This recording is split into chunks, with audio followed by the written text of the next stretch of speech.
vamos a contestar por qué los economistas están equivocados normalmente. Para ello vamos a utilizar un artículo de Warren Weaver. Vamos a contestar qué es la ciencia. En los siglos XVII, XVIII y XIX, la física aprendió a utilizar variables, lo que trajo el teléfono, el fonógrafo, la radio, el avión, el coche, plantas de producción de energía, etc. El progreso en biología y medicina fue impresionante, pero con diferentes características. Los problemas de los organismos vivos rara vez pueden atacarse manteniendo constantes todas las variables salvo dos, lo que se llama el criterio ceteris paribus.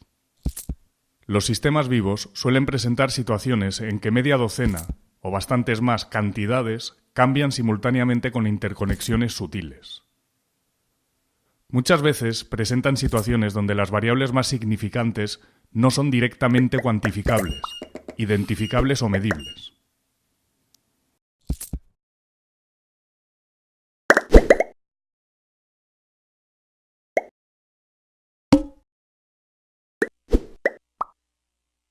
La dinámica clásica del siglo XIX es estupenda para analizar y predecir el movimiento de una bola en una mesa de billar.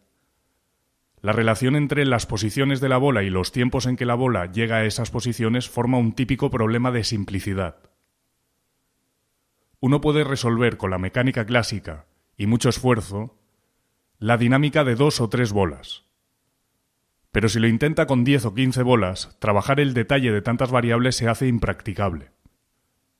En cambio, si ponemos muchas bolas en la mesa, el problema vuelve a ser manejable gracias a la mecánica estadística.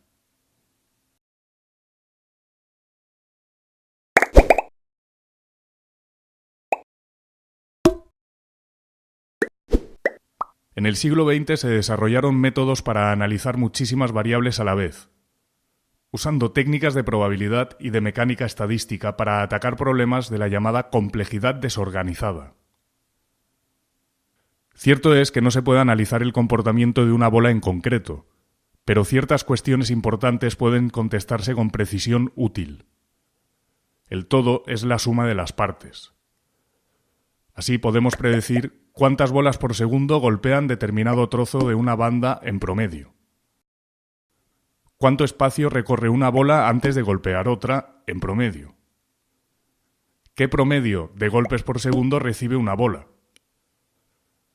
Así atacamos la complejidad desorganizada.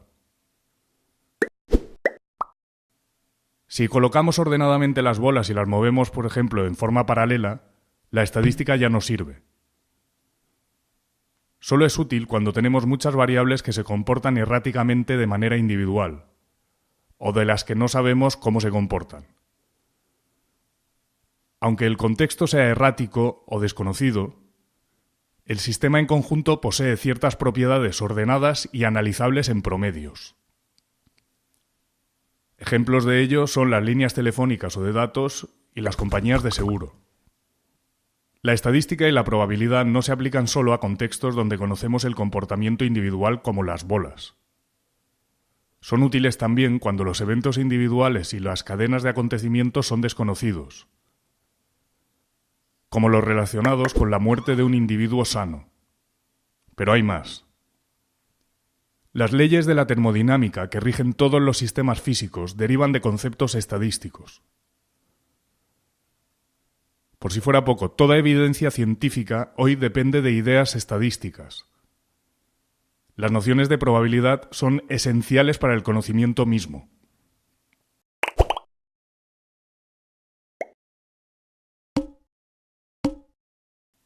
La ciencia no ha obtenido grandes logros al estudiar la zona media entre pocas variables y muchísimas variables. Más que en el número, el problema se da en cómo se organizan las variables. ¿Qué hace que una onagra abra sus flores durante la tarde? ¿O por qué la cantidad de manganeso en dieta afecta al instinto maternal? ¿Por qué una molécula es venenosa cuando su imagen especular es inocua? ¿Cómo se describe la edad en términos biológicos? ¿De qué depende el precio del trigo? ¿Cómo prevenir ciclos económicos? En todas estas cuestiones hay un montón de variables involucradas y se interrelacionan de forma compleja, pero no desorganizadamente. Aquí la estadística no basta. Cuando hay muchos factores interrelacionados orgánicamente, el todo no es la suma de las partes. Ciencias como la medicina, la biología, la economía, la sociología son demasiado complejas para basarse en las matemáticas del siglo XIX que tan bien funcionan para problemas simples de 2, 3 o 4 variables. Tampoco sirven los análisis estadísticos que tan bien describen los comportamientos promedio de los sistemas complejos desorganizados. Estos problemas, y el mundo depende de muchos de ellos, requieren que la ciencia haga un tercer gran avance, incluso mayor que el del siglo XIX para los problemas simples, y la victoria del XX sobre los problemas de complejidad desorganizada.